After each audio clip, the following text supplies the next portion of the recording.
कोलकाता के होटल में भीषण आग, 9 लोगों की मौत, 6 घायल, 80 लोगों का रेस्क्यू। नमस्कार दोस्तों, आप देख रहे हैं टिल्लाव न्यूज और मैं हूं आपके साथ काजल शर्मा। कोलकाता से इस वक्त की बेहद दर्दनाक खबर सामने आ रही है। बुधवार तड़के सेंट्रल कोलकाता की मिर्जा गालिब स्ट्रीट पर स्थित एक 5 मंजिला इमारत में भीषण आग लग गई। इस हादसे में अब तक 9 लोगों की मौत की पुष्टि हुई है, जबकि 6 लोग घायल हुए हैं। सबसे दर्दनाक बात यह है कि मृतकों में एक 4 साल का बच्चा और 2 महिलाएं भी शामिल हैं। वहीं राहत और बचाव टीमों ने करीब 80 लोगों को सुरक्षित बाहर निकाला है। लेकिन इस पूरी घटना में सबसे बड़ा सवाल अब इमारत की फायर सेफ्टी और निकासी व्यवस्था को लेकर उठ रहा है। आइए शुरुआत से पूरी घटना समझते हैं। आधी रात के बाद लगी आग। पुलिस के मुताबिक आग बुधवार तड़के करीब 2 बजे लगी। यह हादसा मिर्जा गालिब स्ट्रीट की उस 5 मंजिला इमारत में हुआ जहां कई छोटे होटल और गेस्ट हाउस संचालित किए जाते हैं। आग लगने के बाद कुछ ही समय में इमारत में धुआं भर गया। लोग उस वक्त सो रहे थे और अचानक उन्हें धुएं और आग की स्थिति का सामना करना पड़ा। सूचना मिलते ही फायर ब्रिगेड की टीमें मौके पर पहुंची।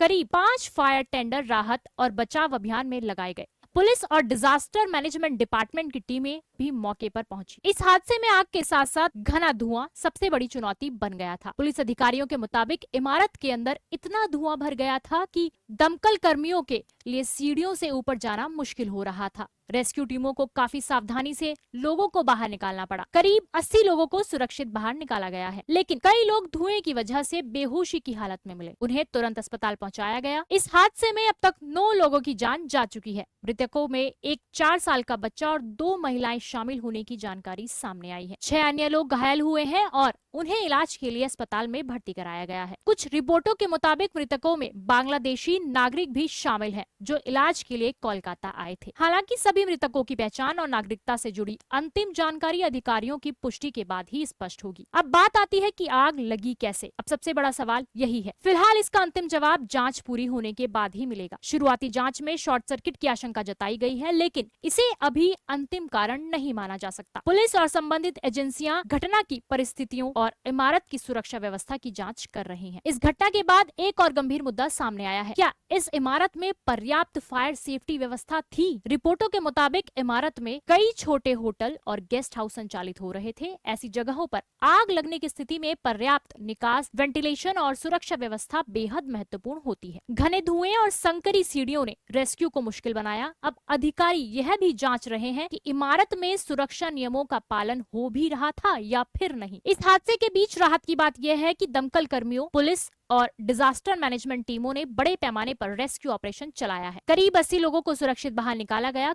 कई लोगों को इमारत से निकालकर सुरक्षित स्थान पर पहुंचाया गया और घायलों को अस्पताल भेजा गया है। इस पूरे ऑपरेशन में घने धुएं की वजह से दमकल कर्मियों को काफी मुश्किलों का सामना करना पड़ा। फिलहाल पुलिस और प्रशासन की जांच जारी है। आग लगने की सही वजह क्या थी? क्या शॉर्ट सर्किट ही इसका कारण था? क्या इमारत में पर्याप्त फायर सेफ्टी व्यवस्था मौजूद थी? और क्या सुरक्षा नियमों का पालन किया गया था? इन सभी सवालों के जवाब जांच पूरी होने के बाद ही सामने आएंगे। यह घटना ऐसे समय हुई है जब पश्चिम बंगाल में कुछ ही समय पहले तारापीठ के एक होटल में भीषण आग में कई लोगों की मौत हुई थी। यानी लगातार होटल और गेस्ट हाउस में आग की घटनाएं सामने आने के बाद अब फायर सेफ्टी व्यवस्था को लेकर गंभीर सवाल उठ रहे हैं। लेकिन दोनों घटनाएं अलग अलग हैं और इनके कारणों को एक जैसा मानना कदापि सही नहीं होगा। फिलहाल प्रशासन की प्राथमिकता घायलों का इलाज और हादसे की पूरी जांच है। हम इस मामले की हर वेरीफाइड अपडेट आप तक पहुंचाते रहेंगे। ऐसे ही भरोसेमंद और महत्वपूर्ण खबरों के लिए आप देखते रहिए टिल नाउ न्यूज।